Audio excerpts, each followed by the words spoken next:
नमस्कार दोस्तों, दिल्ली समाचार में मैं मनोज सिन्हा आपका स्वागत करता हूं। आज बात करते हैं संजय राउत के इंडिया गठबंधन पर दिए गए उस बयान की जिसकी चर्चा खूब हो रही है, क्योंकि उन्होंने कहा है कि कांग्रेस को आगे बढ़कर बड़े भाई की भूमिका निभानी चाहिए और इंडिया अलायंस का जो गठबंधन का जो धर्म है उसे निभाना चाहिए, क्योंकि एनडीए में जब भारतीय जनता पार्टी ने यह भूमिका निभाई थी तभी सारी पार्टियां एक रह पाई थी। उनका कहना है कि जिस तरह से चुनाव दर चुनाव होते जा रहे हैं और ये चर्चा आम होने लगी है कि अब इंडिया गठबंधन टूट गया है या यह हम लोग का जो तालमेल था सिर्फ लोकसभा चुनावों तक था। आइए सुनते हैं संजय राउत ने क्या कहा है। खास करके कांग्रेस पार्टी की, जो एक बड़ी पार्टी है हमारे अलायंस में, कि ये इंडिया अलायंस जिंदा रखे, फिर एक बार सबको एक साथ बैठकर क्या करना है, देश में कौन से मार्ग से जाना है उसका मार्गदर्शन करे, चर्चा करे। लेकिन अब तक आफ्टर लोकसभा इलेक्शन एक भी इस प्रकार की बैठक हुई नहीं है। ये इंडिया अलायंस के लिए ठीक नहीं है। तेजस्वी यादव जी की एक बात मैं सुन रहा था, अखिलेश यादव जी, केजरीवाल जी,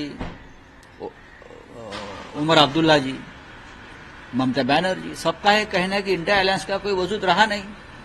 लोगों के मन में इस प्रकार की भावना अगर आती है तो उसके लिए इस अलायंस की सबसे बड़ी पार्टी जो है वो जिम्मेदार है। कम्युनिकेशन नहीं है, डायलॉग नहीं है, चर्चा नहीं है।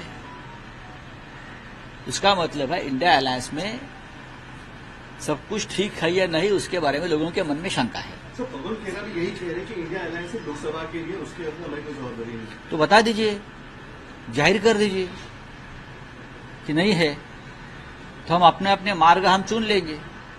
अगर कांग्रेस पार्टी की ये भूमिका है, लोकसभा के लिए बनी थी, अब उनका कोई वजूद नहीं है, तो ऑफिशियली आप डिक्लेयर कर दीजिए और बाद में ये मैं आपको बताता हूं, फिर वापस इंडिया अलायंस नहीं बनेगा। अगर एक बार ये टूट गया तो, अगर ये भूमिका किसी पार्टी की है तो बड़ी पार्टी है,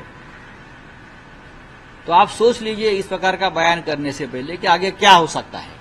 चलो, थैंक यू। जी हाँ मेरे दोस्तों, अभी आपने सुना संजय राउत को, जिनका साफ कहना था कि इंडिया गठबंधन का जो अस्तित्व है उसे बने रहना चाहिए। शायद इसी में जो विपक्षी पार्टियां हैं उनकी भलाई है।